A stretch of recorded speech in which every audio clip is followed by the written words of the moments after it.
stuff today in our... Hello and welcome, heroes, to the Crit Academy. I am your host, Justin. I'm your co-host, Austin. And I'm your co-host, Ian. This podcast was created to provide you, our heroes, with new and reusable material for both players and DMs. We hope to inspire you with creative content that you can bring with you on your next adventure. Our show may not be suitable for young children, but neither is our D&D games. Nah. Nope, not at all. Most of the time, sometimes. Especially if you go by the surprisingly awesome tip that somebody made on the D&D groups of, do you need to do demons? Do any of your players play Warhammer 40k? The answer is no. Yeah. That's funny. Honestly. Alright, Warhammer 40k is savage. Like, actually savage. I'm pretty sure people have, beat their friends to within an inch of their life for those games, losing those games. I've actually... Don't you know how to use a ruler, asshole? Yeah, or protractors and stuff. They come in with, gotta have calculus level math to play. Actually, I had a friend of mine that actually saw somebody kill somebody else in the lunchroom over the dispute for Magic the Gathering. Oh my goodness. What? You can't tap that, bang. This is why some people shouldn't have guns. This is also why, to prevent those things from happening, we should probably have healthcare so we can actually go see therapy. Therapy sessions there. Exactly. All right, so I am really excited for today's episode. We were going to be talking about memorable monsters. If you've not been paying attention, what the hell? I know, it's been everywhere. Yes. What's up with you? Memorable Monsters are our upcoming Kickstarter that opens in 2 days as of this recording on August 4th, 2020. We're super excited, so we really wanted to cover why we think Memorable Monsters is a great idea and a great product. More importantly, the items that we're covering today will give you great inspiration on how you can better improve, hopefully, your monsters. Absolutely. As well as your NPCs. So we're really excited for that. This has already helped my writing a lot. Yes, you guys, these guys have been doing great work. If I can actually write, that is. You know what? You gotta find time. You know, you've been doing a lot editing the videos and stuff. You have a lot of other things you do. I don't do anything. I've been playing Hearthstone nonstop. So we're super excited. A lot of work goes in the show, so if you end up enjoying the show, head on over to critacademy.com, check out our Patreon page, maybe pick up some of our best-selling D&D content, or if you're really feeling frisky, head on over to critacademy.com and check out our Memorable Monsters Kickstarter. Hit that notify to let you be notified when it goes live so you can pick up a memorable monster, because monsters are more than just stat blocks. And that actually does show it pretty well. So especially when we actually go into the main topic, you'll definitely see that yes, they are more. Some of them are more lively than some player characters I've seen. So yes. we'll be excited about that. What's really cool is Lore Smith and Nord Games both have looked at some of this stuff and has really been great support in the content that we've made. So that to me really brings it to life when you have two very successful indie D&D publishers or RPG publishers really saying, hey, this is good stuff. And let's be real here. A good NPC goes a long way. Yes. I remember when I came up with a senile old farmer one time for the Dragon Age tabletop RPG, and I roleplayed it so hard, I made one of the players, and this group is hardcore role players that don't ever break character, but I had one of them break out of character for a moment and go, I hate old people. That's funny. So, thank you, Crit Nation, for joining us here today at Crit Academy Studios, where everything's made up and your roles don't matter. Yep, that's right. Your rolls are like a forgettable monster. I forgot your Sharon. Did that die? No, it's when it times out. I don't know the. It's okay. We're already through the hard stuff. I figured out what happened to the Kindle. So the cable is bad for the charger. Oh, I guess you'll be winging it. Yeah. Every day. Every day I'm winging it. We do kind of wing it every day. All right, so for our first segment, our Let's Talk About Blank segment, I'm really excited about this. Anybody that's been following me on our Patreon or in our Discord knows that I just got a 3D printer, and Ian has had one for some time. January. Yeah. So I've been super excited. So obviously, what is the first thing you think I'm going to try to do with a 3D printer? Print parts for the printer. That's smart. I never thought of that. That's clever. I was going to say probably figurines, but I could also see dice. Oh, is that an option? I don't know. Why not? It's not a good option, but I was going to say probably not a good option. Like shitty dice, click, click, click, click, and they shatter. Yeah. No joke though, the first 8 prints, other than the test print that comes on the card, was parts for the 3D printer. Really? That's hilarious. Yeah. That's awesome. This shit breaks, so here you go. No, well, not that. Like fan covers, sliding drawers, filament guides. That's freaking awesome. Why are 3D printers so cool? Yeah, and they're well within reasonable prices. So, anyways, Yes. what does that got to do with what we're talking about? So, I know we briefly must have touched on this in the past, but I couldn't find any documentation in our show notes. So, I really wanted to bring attention to this because this is one of the things that I'm planning to do with my 3D printer. Dungeon Dragon enthusiast Miguel Zavala Sure. has utilized his 3D printing designs and design skills to make our world a better place. And how did he do that? He made prints for free that cover the entirety of the D&D Monster Manual that he just gave away to people That's like a lot. The 3D files, to be clear. Yes, 3D files, so I can print my own. Yeah, that's still huge though. Yeah, Also- that's a lot. Also known as MZ4250. Is that his name? Apparently. That's what people call him online. Oh, well, see, That's his handle. Yeah, he's got a cooler handle than I do. I'm Total Dumas. Don't you forget it. Anyway, so if you don't know, that is nearly 300 different monsters in the Yeah, Monster that's a Manual. lot. That's a huge And the amount. fact that he is giving this content, he gave this content just for free. This is actually an older article from like 2017, 2016, something like that. Of course, I just got my printer, so I'm just really like, okay, this is cool. It's a powerful right. resource, and honestly, I was really excited for this. But not only does it give you the monsters, it also gives you the NPCs in the appendix too, I think. Oh, right? like the little like back. Yeah, you can get part like of a it. veteran. Yeah, or like the assassin and yeah, stuff. those Yeah. little A bat. ones. A bat? A bat. You get a bat? A bat. Okay. I didn't know that was one of them. Well, yeah, I guess you would have all the generic. I think there's a cat in there, and there's generic monsters in the very back of okay. the appendix too, right? I thought it was mostly just like So- humanoid characters, but that makes sense. It's very cool, and I wanted to bring this. You can head on over to critacademy.com/post/episode 181, or just click the Memorable Monsters blog episode to get a link directly to it. So There you go. really excited for that. Do you have anything else on this? I know he's been doing this for like 3 years, so there's a lot more content. Like, I know he's covered, like, as you said, this in the Monster Manual. I want to say he's worked on Volos. I know he's done a few stuff for Avernus, so. Okay, so I'm wondering it, but I wonder if They have those a are like giant just Zariel. yeah, dude. That'd be cool. I'm checking. I feel guess not Zariel, but yeah. it's the giant angel chick. Anyway, so he does do other things. I don't know if any of those are free or if they're costs, but the fact that he's giving you the Monster Manual free makes it fantastic. And he does have a Resource. Patreon as well, so. Oh, there you go. Yeah, there you go. Lots of good options. So support this guy because of him, I'm gonna have every single monster as soon as I get my printer. It's put together. It took me a long time to put it together. I can only imagine. I just want to call bullshit on some assembly required. It was all assembly required. Oh. No, it came partially assembled. Trust me. Trust me. I had a circuit board in my hand. So did I. That is not partial. Okay, maybe the soldering and stuff. They did do that. Anyways, And the Y-axis was already attached, so. yours was. Yeah, on the track. Were the plates mounted? Yeah, no, Yeah. I had to put mine on. I didn't. That's rough, That's buddy. probably why I got a discount. It's like Maybe. a return model. Yeah. Anyways, so I think that'll do it for our Let's Talk About Blank segment. If you have a 3D printer or have friends that have 3D printers, I know Gabe from Interparty Conflict loves his, and in fact, he told me he just bought a new one that was a better, more expensive model because he loves it. So definitely consider checking that out. And we definitely had an episode once on 3D printers, though. It was a while back, We but had, yeah. we had a guest from Game Master Stash, RJ, I think. So Heck yeah. it was good stuff. So Cool. that'll do it for our Let's Talk About Blank segment. But before we head to the main topic, we have a gift to give away, as we always do, because we love giving away stuff for Fat free. Roots. But now our gift to give away today is from Loresmith. Rock on, you guys. And it is the Modular Dungeon Tiles, the Arcania set. So while you are printing out these awesome 3D module figures who can probably belong in like ghosts and stuff, you now have this Arcania tile set that is also filled with the fumes of arcane secrets. So maybe while your adventurers are kind of walking around in this labyrinth, we'll say, now you have a little wall ghost that pops out, and they're just like, well, how could we see that? And the answer is, you didn't. You know, I already 3D printed the ghost. Well, then there you go. See? Great. It's already invisible. I'm done. I did it.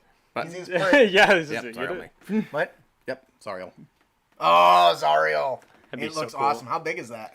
Does it say? Depends on how you scale it. You can make them bigger? Yeah. Oh my god. Could you imagine like a life-size Zariel? She's 9 foot tall. I think she's 9 foot, something like that. Pretty big. Well, you guys will get to find out, I'm sure. But that's your question. winner? The height is 8.79 centimeters. So 8.79 centimeters. That's not bad. yeah. Was that like that? Something close to that, I think, right? Maybe a little, Maybe a little bigger. So who's our winner today? Our winner today is Van Mark 1. Woo! Congratulations, Van Mark 1. You did it. Congratulations. I really want to do the Numa guy thing, but this thing's in my way. Yeah, you can't really do that. Congratulations to Van Mark 1. If you enjoy the product, please let Loresmith know. Leave him a review. Maybe check out some of his other content. He's got a lot of good stuff. Absolutely. If you didn't win, that's okay, because we got you covered. Head on over to critacademy.com/Loresmith and get a free set of digital terrain and so much more. He's got some one-shot adventures in there, like one-pagers that utilize some of those some of the digital tiles. terrain. Yeah.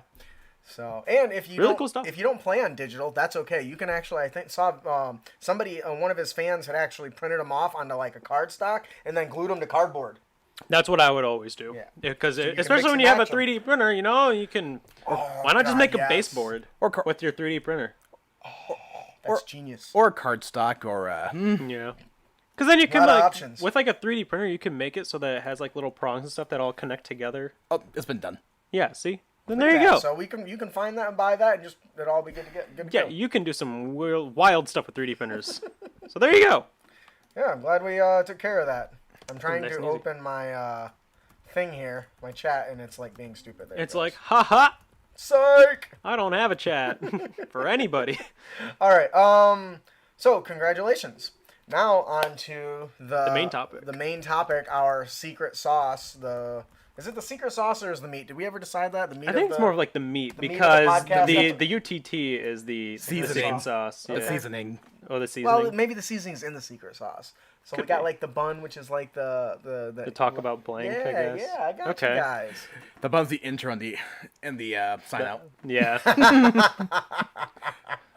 Makes sense Nobody to me. likes that part. Yeah. So It needs to be toasted every once in a while just so we can get past it. oh, I'm hungry. clearly. All right, guys. So what is Memorable Monsters? Memorable Monsters is a 5th edition resource of monsters and NPCs. A tomb of unforgettable monsters or villains for your stories and campaigns. Now, in all openness, this is our product. Yes, We're it is. using our show as a platform to hopefully deliver inspiration, but hopefully some interest in the product for the the backers. Kickstarter, yeah. So It's a shameless plug. There's no way around it. well, yeah, I wouldn't even say it's shameless. I'm not. No, yeah. It's something that even if you Oh, yeah. didn't support it, it'll give you great ideas for building amazing NPCs. So, Well, I'd even go as far to say is even if you ignore the stat blocks for 5th edition, which is this is being made for, mind you, it's Right. still plenty of RP material to spring off of. Absolutely. I was really on the fence about whether to do the 5th edition stat blocks and just leave it open to any fantasy setting. Because you're right, that's one of the biggest things is if you take away the 5e stat blocks, they're formatted in a way that any fantasy setting would work. Exactly. Which is fantastic. But it is nice to have the base to go off of to at least give people an idea of how they're supposed to work if Yeah. combat does come up. So Yeah. So And some of them characters, which I know I've created a couple, they do have very high combative options. yes, that are- I do like that. I'm only So- working on one, but I've been finicking with that for the past few weeks because I'm not satisfied and I suck at writing. So, Happens. for Memorable Monsters is definitely something if you want more than just a stat block. And that's actually one of the selling points is one thing I've noticed anytime I open a page to any of my monster manuals, not only are the monsters not unique, there's a million zombies. You know what? There's hundreds of goblins. There is. But there's only one Yinagu. Yinagu, is that like the big? I don't know if it's a deity, but of maybe of the gnolls. I said goblins, but the gnoll deity Yinagu, whatever. I'm not sure, to be honest. But the content about them and their personalities is very lacking. And There's usually not a lot, yeah. Volos did a good job though. kudos to Volos, because that really focused more on like the lore and stuff. I think it focused more on like the unique monsters as well, not just necessarily like the yes, this is zombie. He is dead. He's going to eat you. There's nothing more. So, kind of jumping off of that, what makes Memorable Monsters so great is that it'll have 50 fully fleshed out monsters. Some of these things are like 1,000-word details. Yes. That's a lot. Some of them are like 3 pages long. Now that's not for everyone, and we understand that. Right. These are meant to be friends, allies, bosses, quest givers. yes, quest givers, merchants, blacksmiths, all the people in the world that you want to make more memorable. See right. what we did there? Yeah. Something that the characters and the players aren't gonna forget in their games. At least that's the hope, right? That's the idea. And we've done really we've actually started working on it already, even though the Kickstarter doesn't go live for another couple days. We have several examples that we've built up, kind of in anticipation of this, so everyone can kind of see what we're going for. Right. So with that being said, what do you think makes Memorable Monsters most noticeable right off the bat? Personality. Personality's good. Having a solid background and motivation. Yep. Maybe even the way they look. I was gonna say I love their the appearance. art. Yeah. I love the art. The art is really dope. I know one that he really liked was one that I've written, and the guy had he's a human, but his eyes are glowing red for a reason that I won't spoil, of course. But they're glowing red. Like humans can't right? do that. Yeah, humans without magic. Without magic, and or obviously he's not right? totally magical, but. Whereas like with the one I'm currently writing, I kind of was a little bit ambitious, but due to how I'm doing it, I've been kind of trying to keep it broad on purpose, and you know why. Yeah. I do. So. And the best part is, like, the short version, I'm basically creating an Assassin's Guild. Ooh. But depending on how it's done... Dope. He took a picture. I told him...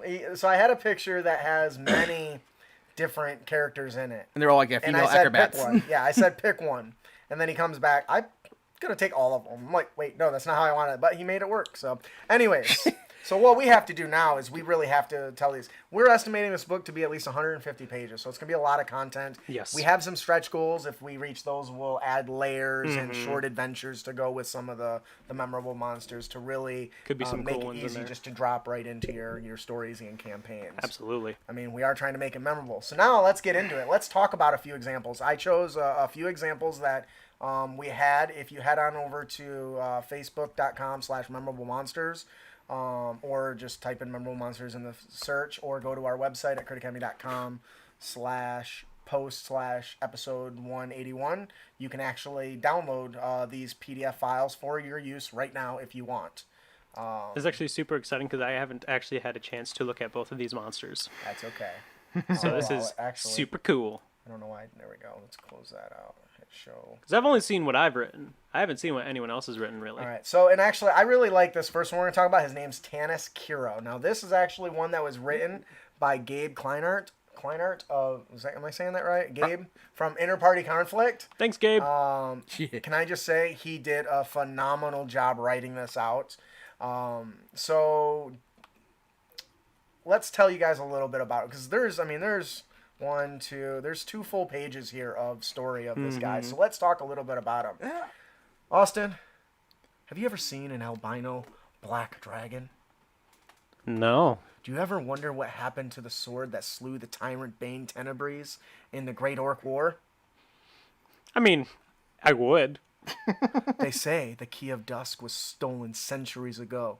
Who do you think has it now? Probably the man who owns the Key of Dusk. I've heard that there's a collector. Bum, bum, Who's that? So, Tanis Kiro, I keep putting an R in there, began life like most goblins, part of a horde, squabbling over food and plundering what they could from traveling merchants and occasionally band of adventurers. As they do. They like shiny stuff. That's how they roll, right? Oh, yeah. Yeah. As the runt of the group, Tanis always had, to fight harder than his brethren when it came to getting an equal share. He's a tiny guy. One of his earliest memories involved a glittering gem found in the boot of a drunken warrior the Horde had ambushed one night. Ooh. Cool. And it all started from there. Yeah, so be careful, adventurers, when you're taking a nap. Tanis at that point, he held the gem, and it kept it as his own for weeks, not sharing, because that's usually what goblins do, right? Mm-hmm. Somebody's usually in charge, they collect it, and they give it, or they squabble and fight over it, right? Right. Not this guy. But when his brothers caught hold of it, this glimmering stone, his only possession was taken from him and bartered for food and weapons for the Horde. Now, how do you think that made Tanis feel? That. Yeah. So Tanis he not only was he angry, but he started to realize he had an uncontrollable greed, right? Which, I mean, there's difference between like goblins being greedy and then uncontrollable greed. Like, right? you're going to murder for it. Yeah. So at this point, sometime later, a group of adventurers came into the valley. Tanis, out scourging for food on his own, overheard one of the adventurers, an elf, briefly speaking in goblin tongue. Ooh, that's interesting. Why do you think they would do that? It's a great question. Yeah, Seeing his opportunity for revenge, he approached the adventurers with an offer. Ooh. I don't think I've ever heard of a goblin Approach the adventurers and not get a head cut off? Yeah. And not die immediately on sight. He said he would guide them to the goblins' secret tunnel and pass their traps in exchange for a share of the treasure. He just wants the gem. He wants the gem. When they agreed, and what adventure Oh, is yeah. not going to agree, Adventure would be right? like, yeah, At the definitely. very least, they might just take him and then chop his head off later, because, that's what they do. Yeah, because, adventurers. And actually, he kind of expected them to break the agreement and turn on him, but to his surprise, once the Horde was dead, they honored their promise, and Tanis was gifted a sack of gold before going on their way. Huh. See, everybody wins. Well, yeah. There was 99 goblins in the tunnel at the time, 99 not goblins in the tunnel. You chop off a head and shit. Go to the next. Yeah. Now only Tanis is the goblin in the tunnel. I don't know. I kind of lost my way there. Now Tanis is the only goblin instead. Now, obviously, yeah, there you go. I got it. I got you. Now, there's more to this. I don't want to go through this whole thing, but basically, his level of greed came with more than just greed. He learned that he liked tales and unique treasures, antiquities, things that nobody else could get their hands on. He became an adventurer. Literally. Kind of, yeah. Yeah, he is literally an adventurer. I could totally see myself doing this as a backstory of my own character now. Yeah, that makes sense. That's awesome. I hadn't considered the player of player using the backgrounds of which these fits on memorable what you were monsters. saying, that it's more engaging than some people's characters. So what does that mean? So he became this collector of magical art, magical items, art, rare antiquities. And it goes into more detail. But what we want to talk about is the fact that it offers current motives. So Tanis has been doing this for a while. He's built up a wealth of collection. He's got a repertoire of stuff. What can you tell us a little bit about his current motives? I need to blow that up for you. No, that's fine. I can see it right over there. Tanis Kiro is always on the lookout for valuable treasures, holding rarity and history above all others. He does most of his mundane business through representatives to keep his identity and location obscured. I mean, makes sense. It makes sense when you're a goblin. You don't really want to show that you are. But if someone offers a relic that piques his interest enough, he just might arrange a meeting face-to-face. So now this is where it gets interesting. His stat block sucks. But the fact that he uses an intermediary as a springboard. Yes. We haven't got to the stat block yet, but I'm glad you noticed that, because that's the point, right? Yeah. He himself is not strong. Not strong. Stronger than your average goblin by the looks of it, but clever usage of his trinkets and stuff. But what's interesting is the next point. Ian, can you tell us some of the recommendations the book gives for ways they can use Tanis as an NPC? First and foremost, he can be an information giver. How would he do that? His home is a museum of rare and valuable relics. He knows the history of each and every one. If there's hidden knowledge known only by a few, Tanis probably knows it. Yeah, so that right there is already a really one use of it. Not as a monster to be get his head cut off, though. You very It well could be. I mean, maybe you have a player that is extremely hell bent against goblins. Right. And that, I mean, Maybe could he's be just more like, of a trope now. I don't need the information that bad. Yeah. Off of his head. And there you go. What's another way, Ian? As a quest giver. Ooh. Though he's rather unscrupulous in most of his practices, he's always on the lookout for more curiosities to add to his collection. If it's rare, he just might look for someone to be hired to procure it for him. See, now I really like this one. Because usually the adventurers go out and they find stuff on their own, slaying goblins, poor Tanis, or bandits or whatever, and they stumble across magic items. Imagine as a character, or as a player, a goblin like this walking up to you with an job opportunity saying, hey, I want this item. It's of value. Well, first of all, my players would probably not, and would just walk away with it. Mm-hmm. Don't look at me. But the fact that it puts them in a situation where they have an opportunity to capture an item of value and give it back means he can be used as a reoccurring thing. Mm-hmm. Because he's constantly looking, if you guys do well, he might end up becoming a benefactor of your adventures. Hey, I just heard about this. And this is great if you've got the character or the player who loves the lore side of the game, right? Yes. Because I can very well see this becoming search for some of the more iconic magic items in the DMG. And what I like about that, too, is because you know he's already wealthy, right? If you perhaps say this is like the third or fourth job you've done for him now. Now, he's probably more inclined to actually, because you're such, you're efficient, you keep coming back, and he can find you reliable, hopefully. I've seen some players, so maybe not, but you can also say, like, maybe he doesn't exchange you just gold anymore, right? Maybe he's saying, like, I can help you build, like, a base of sorts or something. Maybe give you guys, I don't know, I can't just get you guys a castle, but I know a guy who can get you a castle. Well, yeah, I mean, he's going to have connections, right? Absolutely. Or maybe he knows of a monster-infested castle. And maybe he can clear it out, and then now the castle is yours. See, that's good, too. I like that. I like this. So that's him as a quest giver. And as you can tell, the cogs are kind of spinning they're right already now, spinning, just from a few of these ideas. And there's still two more. What's another one there, Austin? So this one right here is he can actually be a merchant. So even the rarest items of Tanis' collection can be bought, though the price may include more than just gold. And if we know anything about more than gold, it's probably a favor. Yes, and that is something that I think leads to more quests, some interesting roleplay opportunities. This guy's goal is to capture rare oddities and trinkets. What kind of favor is he going to ask that he's willing to give one up? Right, like I don't know, man. You gotta, maybe someone's been maybe there's like a rival.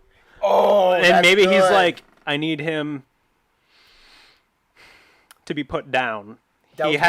He's stolen something from me that I wanted, and it was supposed to be mine, but now I need you to take care of him. What if the guy's got paperwork of ownership? Yeah. Oh, shit! He took what I rightfully stole. I love it. That's a good one. I like that. That's very cool. The idea of ownership of he doesn't have the actual, he has the item but not the ownership. I never thought of that. That could be good. That'd be, I think, because then law enforcement could be involved. And yeah, and obviously, then what if the document's forged and it's a good forgery? Or what if we want you to forge a document and then replace it inside City Hall where all the deeds are? See, there's so much shit. That's a good one. I love it. Raven would have such a good time with that. He'd be like, "Absolute, I'm in." Because now you're talking I'm about writing it down infiltration, you needing the forgery skill, which isn't something that sees a lot of usually, use. no. Not enough. And then, what if you end up being in a situation where your character, let's say your character is proficient in the forgery.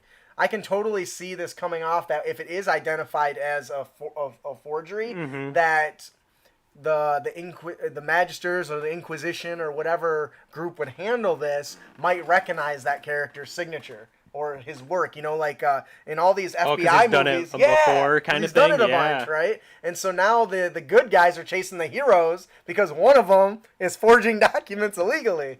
That's a lot. And usually it's weird because a lot of least a lot of campaign settings that I've normally seen, the law enforcement in the game usually doesn't do a whole lot. Usually the guards are just kind of there. You know they exist. You say that, but you realize my character died by the guards, right? No, yeah, absolutely. Okay. To be fair, I believe you planned it in advance, too. Yeah. Well, we were already getting our asses kicked before I decided that, but yeah, okay. Well, that's the point of the of that module. What is it? The Dragon Heist one? Dragon Heist yeah. one. Yeah. So, But yeah, you're right. but like usually like you go to a town, yeah, you know guards exist, but most of the time when things happen in the back alley, no one does anything. Oh, this guy's dead in the back alley. Yeah, well, he's dead. I don't know how it happened. I don't see no blood trail. He's whatever. Would you add the show notes to the text? So there's definitely could be a lot of work you can do with that. So that's only 3, and of course we can't forget the villain, right? Right. If Tanis Kiro, wants something to add to his collection, he's going to get it. Maybe he'll do whatever it takes to get it, know. And if a group of adventure finds the ancient relic in the dragon's hoard that they aren't selling, then they might just run into some, quote, trouble next time they make camp. So, yeah, again, and I can kind of see that too. Given what we know about Tanis's character so far, you can definitely see that, he's willing to, kill all of his allies from previously in his horde, and they all literally died. I think it can be better than that. I think that they could try to move the object from point A to point B, and he offers to buy it, and they refuse, and maybe they intentionally use it for trade or something, or they do try to sell it and they just don't want to sell it to him. He blocks all access for them to work with merchants.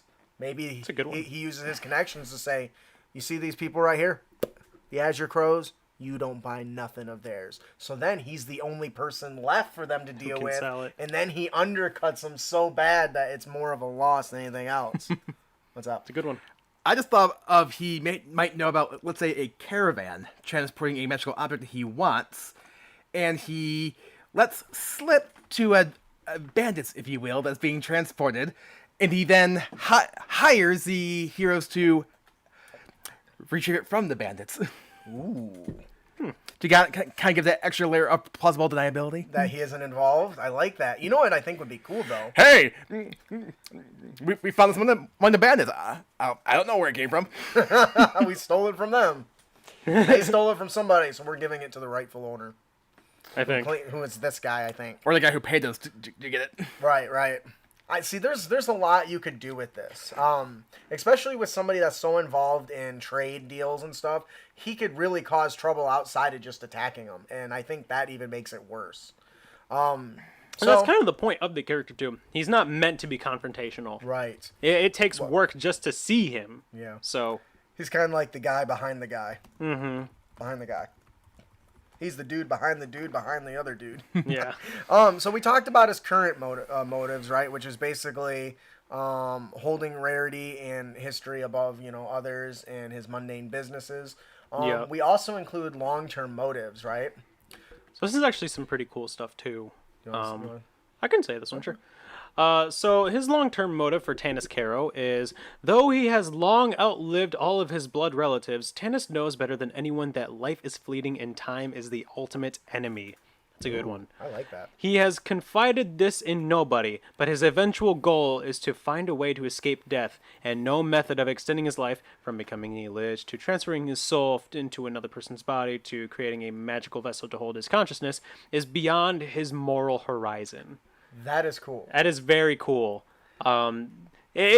It really does sell the whole, like, he's willing to do anything to get what he wants. He is literally encapsulated by the greed that he holds. Yeah. So that's cool. I do like that his long-term goal is to, extend his life in the unique field that he's in of collecting stuff. If it's out there, he's gonna get it. He's gonna find it, and it's probably not super. I mean, in D&D, there's a surprisingly large amount of ways to live a lot longer. Right? Pray to the druid gods and just, learn to never age. That's one of the druid things, right? Yeah, I think so. I feel like that would be easier than trying to find a rare artifact. Just go know. pretend you care about trees for a little while. Go hug them. Yeah, go hug a tree real quick, and you'll live forever because you'll be one with the trees. Now, No character would be interesting and exciting if they didn't have something, Ian. What is it? Flaws. Do you want to tell us what his flaw is? A lifetime of dealing with underlings and servants has left him with a feeling of superiority to anyone and everyone. He's snooty. And as such, he's likely to underestimate anyone who finds themselves in a position to manipulate him. Tanis' greed is his single biggest motivator, and though he has plans and contingencies for those plans, his greed can always be exploited. And finally, his greed stems from, shall we say, an undeniable need for personal belongings.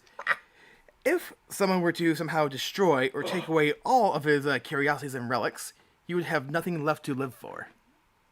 That's brutal. Yep. So if you just like burn down his You shop. can threaten to burn his stuff down. Yeah, I Take never it thought hostage. about that. Yeah, just so you know, we need you to do us a favor. And now I know you're not willing to do it, but hear us out. We have rigged your lair to explode, burning everything in it to the ground if you don't do this. So now he's pissed, and he's got to help you, which means he's coming back for vengeance later. What could be cool on that idea is, say the players know this, but say you have a bunch of like a bunch of good characters, obviously, right? Now they wouldn't put the bombs on everything, right? They wouldn't set it on fire, but they could threaten the idea of it. They could lie to him about it, and he may be able to see through it, but maybe not. And all he has to do is believe you. Yeah. Or if you're somehow in his like a lair where all of his curiosities are kept, a mage should just look at him saying, "I know Fireball, so choose your words carefully." Kaboom, yo. I didn't ask how big the room was. I said I cast Fireball. So you could also just like, to push the point further, to like kind of like say like, hey, like, you can really threaten him with it. As long as you probably just know one of the items that probably is in his stash that no one, or that he probably didn't think anyone would know about. Say you probably say he had like, one of his representatives and maybe they knew somehow. Okay. You could do some real interesting stuff to kind of work through his flaw there. Yeah, so I like that. It is definitely a flaw. And I think that because it can be manipulated, he can be manipulated. And I think that could be not just by the adventurers, by other people. I wonder how much he would value his own life by that point, too. What would he value, his items more or himself? I don't know, man. Some greedy-ass people. You ever watch that Mummy movie with Brandon Fraser? Yeah. Where he has the guy pocketing himself as the place. He's pocketing little chips of golden scarabs while the place is literally crumbling around him. So he might be like that. So now, go ahead. Now, as I pointed out before, his stat block is effectively a CR2 creature. Now, I feel like 9 times out of 10, most players are scared by a monster just by how tough are they in combat. Okay. As we've seen, however, in the case of Tanis, he has a lot of potential influence that you just don't think about that could cause a domino effect. Yes. Like what? Well, let me give an example. And this will become a spoiler at this point, but John Wick 2 came out in 2017, so it's been 3 Everyone will years be at this point. My favorite moment in the film was near the end of the movie. John basically broke the rules. He's now marked by the Assassin's Guild and is hunted. And he's walking through the park. Winston, the local head of the hotel, if you will, the local branch, if you will, of the Assassin's Guild, they kind of had their back and forth. Yep. And it gets to the point where John's like, well, if you guys are so tough, why am I still alive? And only for suddenly everybody in the park suddenly stopped walking and about faced them as a group, and Winston just simply said, because I allowed it. That's very much something that this guy, I could see him doing. And I just am like, if I was a player in a game and that happened to me, I'd be like, oh crap. Yeah, you would think immediately, okay, how much power does this guy have? I fucked up. I fucked up hard. And I gotta do a lot of stuff to get back from where I'm at right now. Mistakes may have been made. So you mentioned the stat Very block cool. being only a CR2. Yeah. What's interesting is, aside from being a little buffer than traditional goblins, his power doesn't come from weapons. No. He has trinkets, because that's what he finds, right? So it's only a matter of time before what? he finds magical ones, right? Yeah, absolutely. So he has an ability called Take Your Money and Go. It's a melee or ranged attack that deals bludgeoning damage, and the target is pushed back 5 feet away from Tanis. When using this attack, Tanis hits his opponents with a gem or valuable object, leaving behind 1d10 gold pieces worth. He throws treasure at you. And not only does it damage you, you can decide to just take it and maybe just leave. It was the worst kind of bribe. Take it. Hit him in the face. I love it. That's a good one. Can you imagine it? I can even see it's got a pretty big range, so I may imagine him having like a sling or something too. No, he's just that strong. Okay. Yeah, he's just hoofing that stuff. He also has the redirect attack, which lets him, choose allies to take the hits for him, which is exactly what you would expect from a coward, right? Absolutely. Somebody who values his life and his possessions more than anything else, right? It's like, you can't attack the suit. Do you know how much I had to go through to get this? It's made out of dragon skin. Do you know how much dragon skin costs? Now, Austin, I want you to tell me about his last ability, his one of his reactions. Let's see here. The Amulet of King's Retreat. Interesting name. When an attack reduces Tanis to below half of his maximum HP, he may cast Dimension Door spell in response. After using this ability, he cannot use it again until after taking a long rest. He just says bye. Yeah. He's He got just a get leaves. out of town magic item. You just made yourself an enemy for life. And how terrifying would that be if before he left, he had some sort of threat that he delivered on? Oh, yeah, absolutely. He's just like, you haven't won. You haven't won at all. My influence extends beyond the plains. And then he's gone. That's brutal, brother. That's savage. I love it. Oh, my goodness. I didn't even think about the idea where he could have, like Friends in high places. friends in literal high places, like angels and demons and devils. Especially devils. Oh, shit. 'Cause they Especially love devils. making deals. Yeah. He probably doesn't even own his own soul. Because I can see him selling his soul for an item. And then just attempting to live forever. Yeah, so that way he never ever has to pay it back. Oh, shit. That just took a way higher turn than Carmageddon wow. says he's Write a that down for Pokemon and has used Payday. Write that down for another guy at some point. Yeah, somebody write that down somewhere. Anywhere. I don't got anything to write with. Facebook. Yeah, Different. open it up. All right, so I was actually planning to That's a cover good one. 2, but we actually got a lot of mileage out of this one. Yeah, I don't. Wow, we really took our sweet time with that Yeah, one. and I you know what? But that's one monster. And Yeah. look at all the inspiration that we come from it. Yeah, it's literally that easy. I don't know. Now, let me ask you guys. I mean, making it isn't that easy, would but you remember running into somebody like this? absolutely. Kidding me? Ian? Yeah. Could you imagine, like, I could imagine if I was playing like Raven, and because I know I have a bunch of manacles and bullshit to make sure a guy's restrained, and he just says bye because he just cast Dimension Door Teleport. like at his feet, and I'm just like, Shit, Huh? he took my manacles. well, good. Well, I hope he doesn't try to take them off because those are infused with lightning, and that's really gonna hurt. Oh, you did take those, I did didn't take you? them, so he's gonna get fucked up if he did, I guess. That's but hilarious. yeah, he's gonna be like, It's a excuse me, shocking experience. get these off me. And the guy looks at me. He's like, "Are you sure?" He's like, "Yes, they're manacles. Get them off me." No, I don't mean to alarm you, but those are booby trapped, and not like normal booby trapped, like magically booby trapped. What, like kill us, booby trap. Yeah, like me and you. We will both die. How about you just go to somebody other locksmith Yeah. place? These locks are booby trapped. You said traps. Oh, I was gonna say you said booby. That's way better. All right, I do think that's where we'll call it. We got a lot of Yeah. mileage out of that one monster. Come again. A little chain lightning. Yeah, that's a good one. How did I not think about that when I made that item for that I adventure? have no idea. I'm let down. How did neither of us ever? How did nobody notice could it? say that. Yeah. Yeah. Anyways, I think that'll do it for our main topic today. Like I said, you can head on over to critacademy.com and pick up not only Tanis, but also the other one that is Zindalar Ruthletti, who is a powerful mage that had his power stripped from him and is seeking the access to the wish spell to grant his power back. Oh shit. Yeah, it's cool. That's cool as fuck. In other words, in this case, with the NPCs in the links to the PDFs, the first one is free. Yes. Like I said, this will have full color illustrations. It'll be about 150 pages. Memorable monsters, we are hoping, will inspire you as the dungeon master, as the player, and be content that you can drop into your games and make those games as memorable as possible. See, what's even cool about this is you can even make this like as a player. Like you can base like a character concept off this. Like it's really this is some handy stuff. Yeah. So that being said, if you're interested in this, head on over to our Facebook or our website at criticacademy.com or to our Facebook Memorable Monsters page and click the link there to follow it. It goes live August 4th, and we hope that you'll support it and want to become a backer and help bring this project to life, because it is time consuming.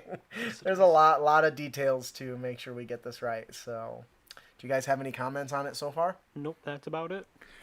I'm just curious to see what we're going to put in this thing when it's all said and done. Yeah, I'm excited. We've got a few of the monsters written out and drafted, and they are intriguing. I can't imagine what else is going to show up. Have you seen...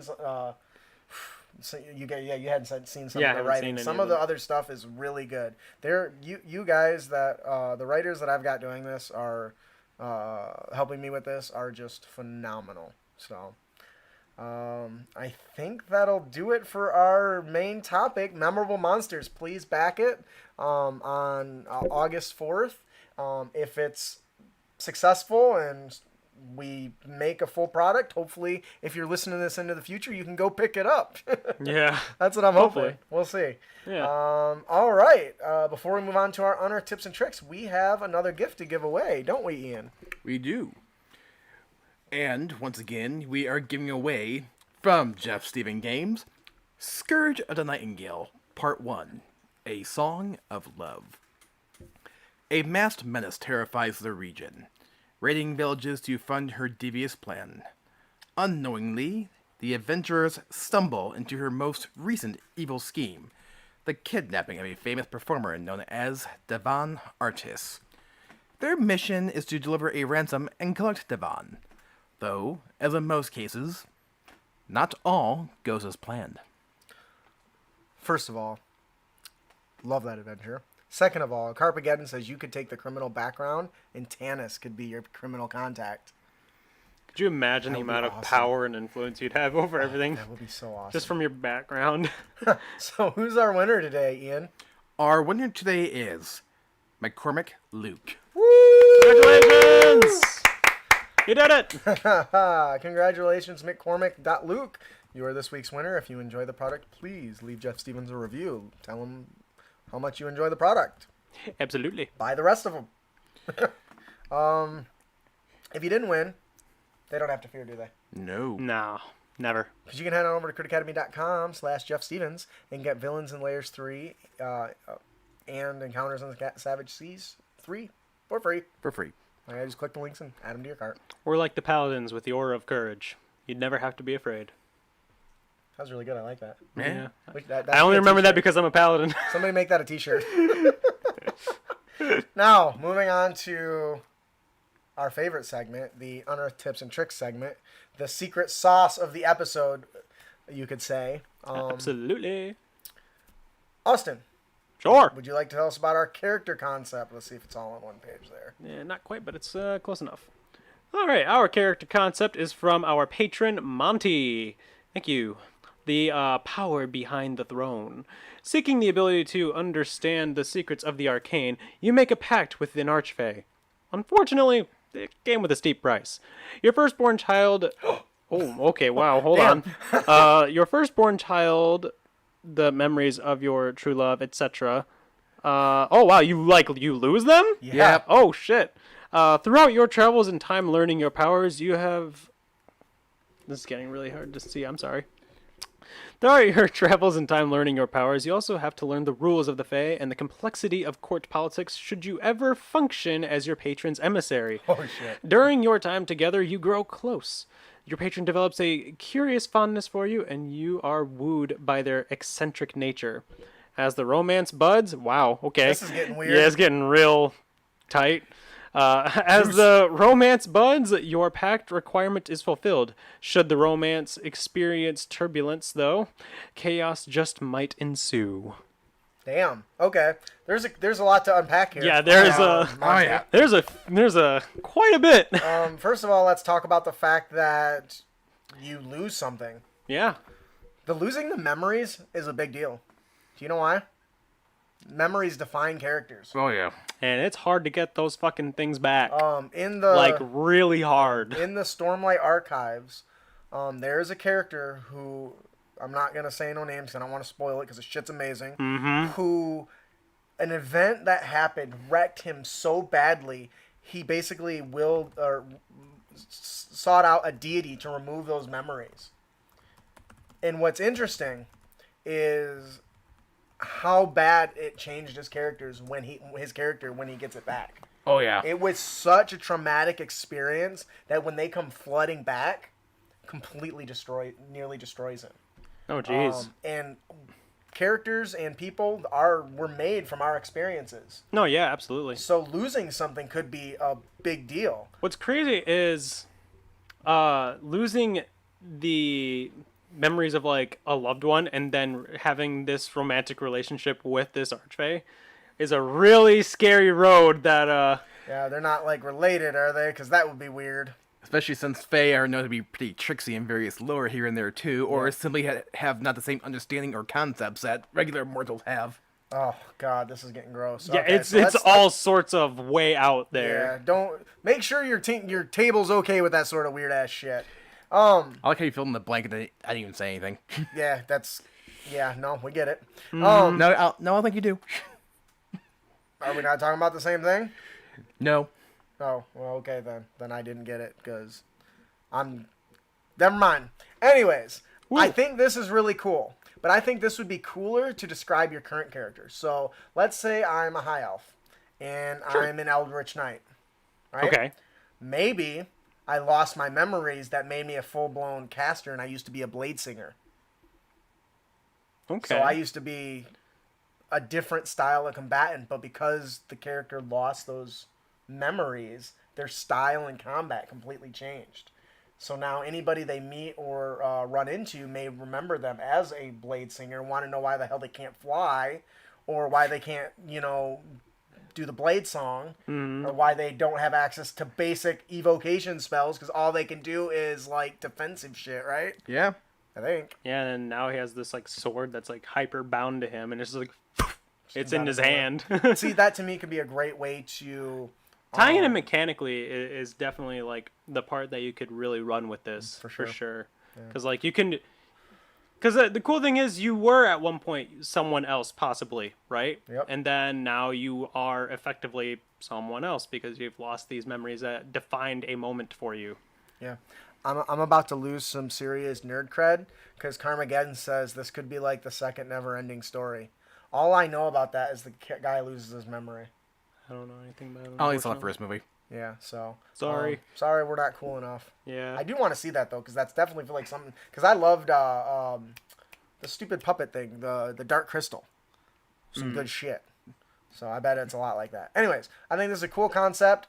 Make sure it doesn't get too weird. Archfey do weird things. Yeah. So, all right, that'll do it for our character concept from patron Monty. Thank you so much, Monty. Yeah. Our monster variant today is the Fright Morph Ravager. Fright Morphs are rare and savage spawn of doppelgangers. Limited in their mental capacity, they act almost purely on impulse. The little mental faculties they do possess focus on seeking power and influence through their violence and treachery. The Fright Morph's inability to master its shifting abilities limits its form to a variety of goblinoid creatures. That's some wild stuff. Yeah. Cool. For the origin stat block, you're going to start with the Bugbear, and you're going to lose the Brute feature. And the new features you're going to give it is the Shape Changer, but you're going to limit it to a Goblin of medium or smaller size, right? So it could be a Bugbear. That's a Goblinoid, right? Could be a regular Goblin. Could be any other. I can't think of any other off the top of my head. But I don't know either. Basically, it's stuck in these different, but it can shapeshift between those forms. You're going to give it, because it fights with such primal ferocity, you're going to give it the Barbarian Rage feature. Heck yeah. which is one of the reasons why you had to get rid of the Brute, because that's going to add damage, right? Right. And then you're going to give it a legendary action called Bamboozle. The Fright Morph Ravager moves up to half its speed and takes the hide action. Now, I don't know if you know about the bugbears, but it has a feature. If it gets the jump on you, it does a little bit more damage. Okay. If I remember right. I think that's what it is. This to me sounded really fun. I love the idea of a doppelganger who isn't smart and doesn't have telepathy, who can shift and pretend to be stuff, but at minimal capacity. Right. What do you guys think?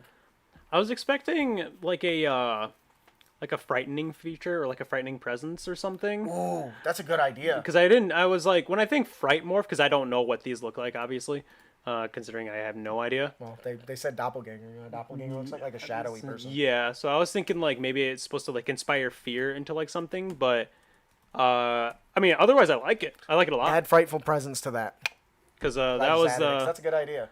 Because I was just thinking like it's supposed to be like this ferocious, like intimidating creature, and I thought like frightful presence would be a good one.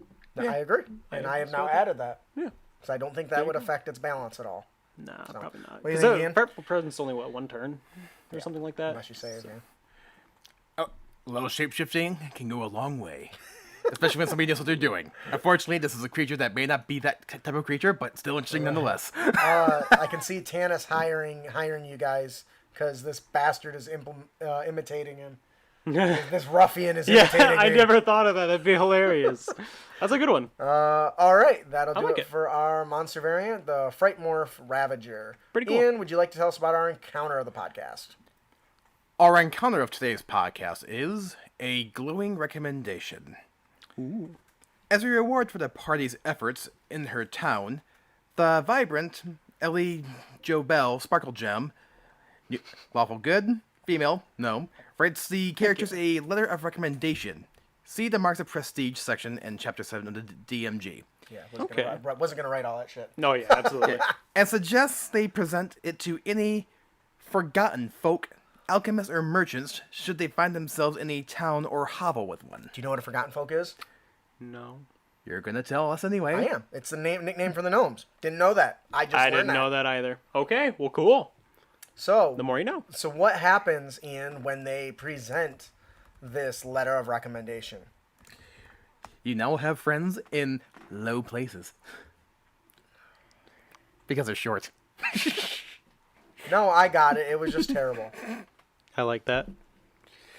And they also have a treasure. If the characters seek them out or stumble across a gnomish merchant or alchemist, the characters are given a special and unique gnomish creation. Oil of Sharpness. Ooh. A special gift to help them in their battles. Temporary +3 to damage and attack? Yeah. That's pretty good. That is pretty good. Yeah. What's funny, though, is because she doesn't tell them what it does, if they don't make no effort, Yeah. they don't get it. Yeah. I'm all about options. Take it. And You don't have consumables. to.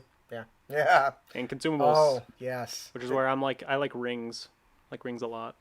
Rings Do are you cool. like burning rings of fire? I tend to.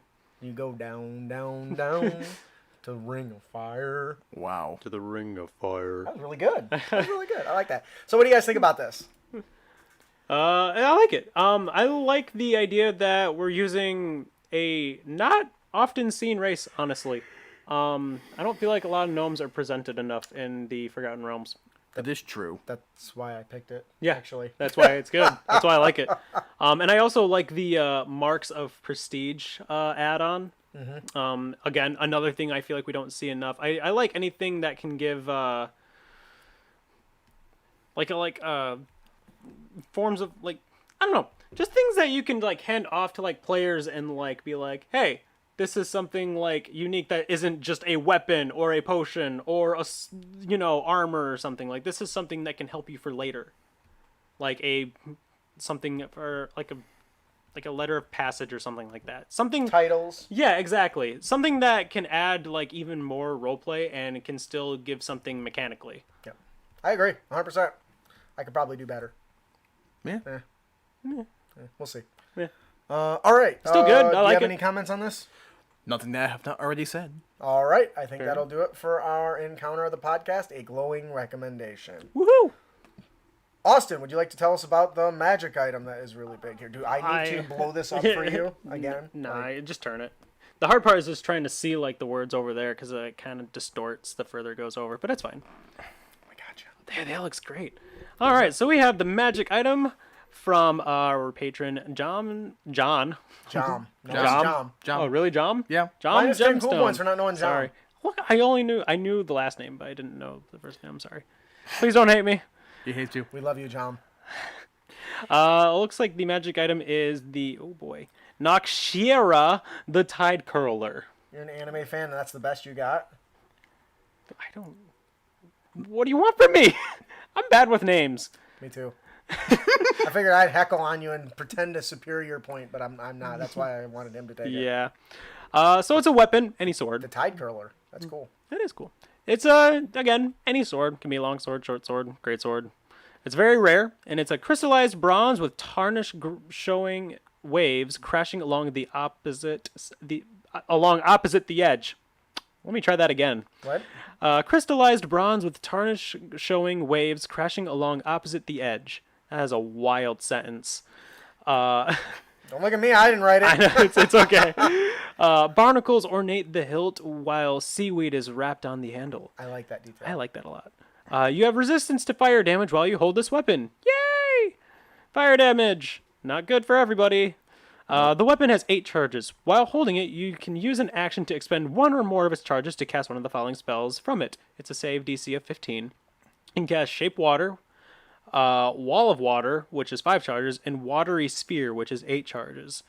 You can use a bonus action to speak this weapon's command word, expending 2 charges, and a tide of rippling water erupts from the blade. While the blade is coated in this tide, it deals an extra 2d6 cold damage to any target it hits. The tide lasts for 1 minute or until you drop or sheathe the sword. And then there's a little bit more here, and the sword regains 1d6 plus 2 charges daily at dawn. If you expend the last charge, roll a d20, and on a 1, the weapon becomes clear like water and splashes the ground, and it is destroyed. That's cool. All right. Spend all the charges. This is a very long weapon. It's not really, though. That's the thing. There's a lot going on. Yes, that I agree. But some weapons, like, they got entire pages of this, and then and this isn't that bad. But I There's like a lot. this. It's cool. We've got a like fire the brand. flavor. We've got a flame tongue. We got a frost brand. We've made the storm sword thing. I forgot what it was called. Yep. Now we have the tide curler. We're gonna get all the elements eventually. Now it is worth noting that all these spells are in the Xanathar's guide. So if you're planning on including it in your game, just know that you can probably change it with the first one being like Frostbolt or whatever the ice attack is, or change it with something else. Something else, yeah. Something water themed, ice themed. So it is interesting though that it potentially has a chance to be destroyed, and its last most powerful spell uses all its charges. Yeah, there's something I noticed right off the bat too. I'm like, what? But that's actually a common trend in the DMG for magical staffs. In 5th edition. In 5th edition. That's kind of cool though. I would assume that would be just the default setting we're talking about, since our show focuses on 5th edition. I'm just saying in the past. Did they not do that Interestingly before? enough, the sword does not give any like +1s or anything like that. Nope. Which I don't think it needs it. Keeps it. That probably keeps it within the very rare rating. I think. Yeah, because like if it had like Might go up +1, a it little might. bit. Yeah, you could probably give it +1. It probably wouldn't break it too much, but giving it like +2 or +3, that would definitely. Probably.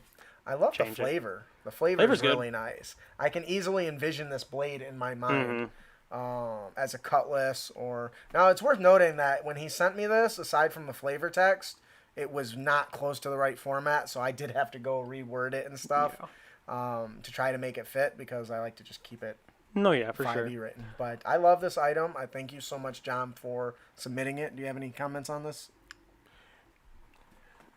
It adds a lot of versatility to a character, and Yeah. definitely can create a oh crap button if you want to get you out of some situations. Yeah, for sure. I honestly like the idea of the resistance to fire damage. I don't feel like there's really enough weapons that actually offer some form of defensive property. So I think agree that's with actually that a very cool Nice thing. little touch. Yeah, which is probably why it doesn't give like the +1 or anything, because you're actually getting A lot. a lot more from like resistances and stuff of other things rather than just and the raw damage. These spells are damage. powerful. I think this is the shape water. I think is first level. The wall water's third. I think the watery sphere is fifth level. So there's some pretty powerful Yeah, you're getting spells some on stuff there. with it. Fourth level. Okay. Fourth. Still, that's still really good.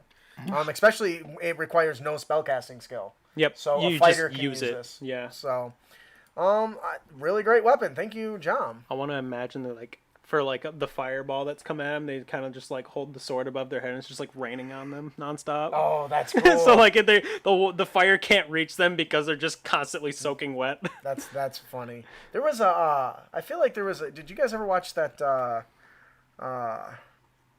Ghost Rider movie?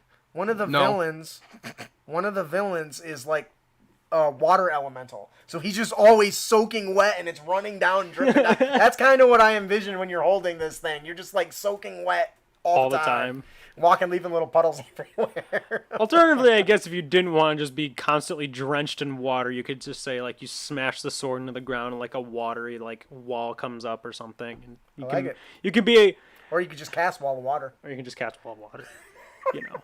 I got it. It's good stuff. I like the flavor of that. Either making a wall or maybe a thin layer of water coaching you wielding it to give you that resistance. Something that, because like again, like it's not just a weapon. You can definitely like flavor it up a little bit so that way it's like, well, how do I want to tailor this to my character? My character's supposed to be really edgy and cool. Oh, I'm just be walking around all wet all the time. Well, you can. You just got to find it out. Dark water. Dark water. There you go. That used to be a good cartoon. Did you guys ever watch that? It was good stuff. Yeah. It's old. Pirates and like ooze that was on the surface of the water. I'm like grab pirates and pull them to the. It was awesome. Sink ships. God. It was awesome. It was really cool. All right, that'll do it for our magic item, the Nakshira, the Tide Curler. Thanks, John. Yep. Thank you, John. Our Dungeon Master tip also comes from patron Monty. Ooh. Marks of Merit. In Patrick Rothfuss's The King Killer Chronicles, the protagonist gives his great performance at a renowned tavern that earns him his talent pipes, a silver pendant indicating their status as a performer. Okay. Marks of Merit can be highly underutilized in games. A bard earns their talents, a wizard earns their arcane focus, a fighter earns a unique scabbard, I like that one, etc. These may not provide any inherent mechanical benefits, but they do, however, create interesting role-playing moments. And in offers a great discount if a bard plays or institutes of learning allow a wizard to access to more restricted areas to research something. Or maybe a fighter can get in somewhere to get access to special equipment that's like borrowed or something. Mm-hmm. There was actually a book that was... I only read a little bit of it, but it was about 10 years ago. What they did, it was about like a society of humans because there was like some extinction thing that was happening. And they had like their own, almost like similar to like these like talent pipes, but like it was almost like more of like a rite of passage, I guess, where they would take a knife, and depending on how many scars you had on your arm, determined what you were good at. Huh. So like if you were particularly good at like say you were like really good at like athletic feats, like you were really strong, you could run really fast, you could go out and scavenge really easily, they would have like 3 marks on you. And if you were like particularly good looking, you'd have like 8 or some shit. It was wild, but it was cool. That's intriguing. Yeah, I like the idea that that you would or in this case, like, you know, you could, maybe they would give them like some form of badge or something. And like that's how you immediately determined who someone was. That's cool. Although not quite the same thing. What jumped to mind for me is the Wheel of Time series. And what was kind of a ongoing trope throughout the entire series is if a character's sword had herons on them, that denoted them as a blade master, if you will. Ooh. That's cool. And one of the main characters, he was getting his old father's sword, and didn't think anything of it, but turned out that there were heron marks on it. Yeah. Huh. So that kind of made you go, what did his dad do in the past exactly? That could lead to some interesting roleplay in that idea too. And there was also the fact where he didn't know how to use a sword, but a few situations were diffused when he got into like some problems, but then people saw the sword like, You know what? I'm good. I'm good. That's another way for you to use like your role play. Say like in this case your fighter had like a really unique scabbard, right? Maybe they do like there's supposed to be some like some small encounter, that maybe the DM had set up, but then you realize that you're in a town that knows what this scabbard means very well, and you could tell that to your DM. Maybe they lost track of it, and say like it's just like a scuffle, like it's a couple bandits or something. And you walk in, and you see these people like getting mugged or something, and the fighter walks up, and he's like, "I think you guys need to stop." And the guys look over, and they're like, "Or what?" And then their eyes dart at the scabbard, and they're like, hey guys, didn't we have something else to do? That's how it is a lot in the Stormlight Archives when. If a person has a shard blade, you don't mess with them. Yeah, you have something. They'll cleave your spirit right from your body. So there's an amount of clout that comes with just having one, where people just they won't even mess with you because you hold so much power over them by that point. Like, who would want to? Right. Is the thing. Who is ballsy enough to even attempt that? See, for me, I could see fighters having like a set of necklaces, or like a emblem or something, maybe. Yeah, something emblem on their shoulder or something that identifies them. In Fairy Tail, the anime, they do that, right? They have like tattoos and stuff, the right? people have the tattoos, so when people see the Fairy Tail symbol, they know you don't F with that guild. Not only are they crazy, but they're powerful. And so there's a lot of clout that comes with that. Especially crazy. Yes. This is a really dog good tags one. are like a good one too. That's what I was thinking for fighters, like a necklace dog tag or something. That you could even do color coding. So let's say your player in your game is a fighter. The silver one kind of shows what tier they're at, and then when they get to 5th level, they get gold, like a gold one or something, electrum ones that and kind of represents their power. That was in Overlord. Overlord was like that, right? All the adventurers had dog tags that were made out of different material that showed how powerful they were. Or another example is the Wheel of Time with like Khal Drogo, for example. They point out the fact like he has a lot of braids in his hair. Yeah, what's the big deal? Well, with this culture, every battle that they win, they tie a new braid to their hair. Look how many braids he has. And it's also worth noting that if they lose the battle, they cut their hair off. Look how long his hair is. That's funny. That's cool. I like that. Yeah. It's a great character concept right there. That is. It's cool. That'll do it. That'd be a good one for a barbarian. Absolutely. That'll do it for our Dungeon Master tip. Marks of Merit. Thank you, patron Monty, for that.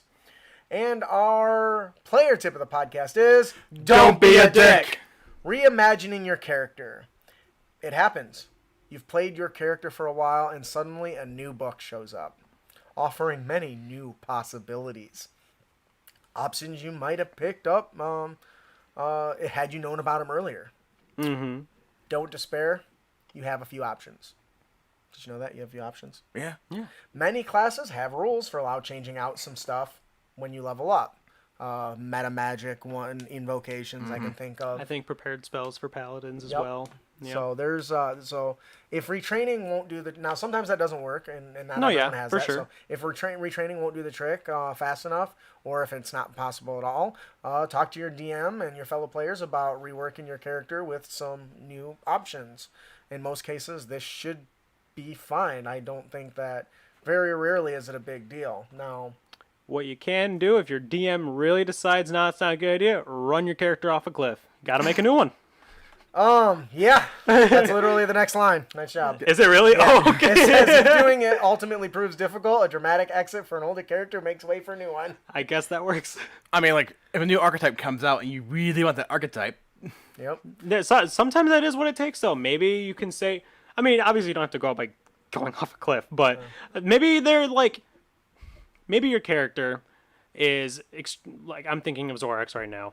Maybe he really is just like, I have to prove my worth and I'm going to go fight this dragon. Well, probably he's not going to win against that fight against that dragon. So, effectively, I have to make a new character. I make a new character. Or maybe Zorax takes an arrow to the knee. He already did. Or 4. Yep. I don't know about 4. I'd rather not take 4. Alrighty. Well, I do want to make note, though. I realize this tip is more geared towards mechanics, if you will. Yeah. But I do feel like there are times where, even from a role player background standpoint, that might come up too. Yeah. Yeah, I can see that because there's good backgrounds that have big influence. Like for example, I remember one time where I played a superhero RPG in the past. Mm-hmm. One player basically played a character who was kind of nuts. One player basically played a character who was an anarchist. And one guy played a hero who was kind of a thug. And then I came up with my character who was a time traveler from a post-apocalyptic future trying to prevent World War III. It's like, wait a second. Didn't quite fit, huh? Yeah. I can definitely see where that would be an issue. I would say use caution. If you're changing your character too often, that starts to look more like you're just trying to get an advantage versus I really would have rather had this option. But then again, if you're not having fun, there's always that possibility too. So. For sure. Yeah. All right. It really does depend on your group as well, of course. Yeah. As with most of our I'm player pretty lax, types, but I know some DMs aren't like that. So yeah. I don't give a shit. It's our game, not my game. And if you're a DM and you think otherwise, you're a buffoon. Yep. Fight me. Truth. All right, that'll do it for our player tip of the podcast. Don't be a dick. And you can avoid dickitude by reimagining your character. Well, this has been a really great episode. I've had a lot of fun. Agreed. As always. We hope you'll join us for our next episode where we discuss artificial intelligence dungeon masters. That sounds fucking dope. It is. Robots are taking over D&D now. I'm on it. I'm in it. Whatever. Yeah, that's some good stuff. If that means none of us have to DM, we can all be players. By all means, let the robots take over. I'm down. Let's do it. Yeah. It could be fun. Honestly, I could see, because AI comes up with some weird shit sometimes. Well, it's been going for a while, so it's learned a lot. Okay, well, let's save our conversation. Oh, yeah, I guess that's a good idea. Once we start now, we might as well start straight in the next episode. If you have any feedback on our tips and tricks or topics you would like to discuss, please send them to us. You can email them to us at critacademy@gmail.com, or you can find us on Twitter, Facebook, Instagram, and a lot of other places at Crit Academy. We're also on a lot of podcast catchers. All of them. And yeah, I think a good chunk. Unless there's some obscure ones we don't know about, but we're definitely all over the place, so you can find us. We're like cockroaches. You can't kill us. That's much nicer than what I was going to say. Good. We hope you enjoyed your experience here at Crit Academy. If you did, you can help others find the show by leaving a hopefully 5-star review on iTunes or your platform of choice. Or you can just send us a message telling us how much you enjoyed the show. Also, be sure to give us a like and a share. Please do. Yes. They're currently, right now, at this very moment, if you go to our Facebook page or our Twitter, we are trying to reach some milestones between those, and we're giving away loot. So if you want to help our Crit Nation grow, go over there and comment on those posts and retweet them and invite your friends. We hit some milestones. We're going to let people, get some fat loot. So absolutely. I'm really excited for the Kickstarter. I really hope that you guys had as much fun today as we did. And we'll want to back this. I cannot believe how much work has gone into this, and it hasn't even started yet. Right. It's crazy. It's all the preparation for it. It's a lot. So I do want to give, once again, a huge shout-out to Luresmith and Nord Games. They have been awesome. They've been meeting with us so we can talk and get on the straight and narrow to do this right. Mm-hmm. And I want to give a huge shout-out to my wife, because if it wasn't for her, it would be a lot more work on me. She really has taken a huge load off my shoulders. So thank you, Empress. I love you. Now, make sure to subscribe to our show at critacademy.com. Follow us on Twitch and YouTube, and please follow us on YouTube. Let us get to that 1,000 goal. We're about 400 right now. Let's push to 1,000. Those numbers be climbing. We got like 15,000 people listening to this show on podcasts every month. Let's move some of that shit to YouTube. If you subscribe to our show at critacademy.com, you can be entered to win fat loot, so do it. Also, take time to check out our fellowship members there. If you're not, check out Interparty Conflict. Gabe and Jeff put on a fantastic show. The quality of their work and entertainment is the best. I wish ours was as great as theirs. Their quality is just perfect. Also, head on over and check out Luresmith's content. Luresmith is a great supporter of this show. He's been doing it for years, and picking up a single one of his items can go a long way, honestly. Yeah. So, all right. that'll do it for the show today. I am your host, Justin. I'm your co-host, Austin. And I'm your co-host, Dan. Thanks for listening. Keep your blades sharp and spells prepared, heroes. See you guys later. Adios.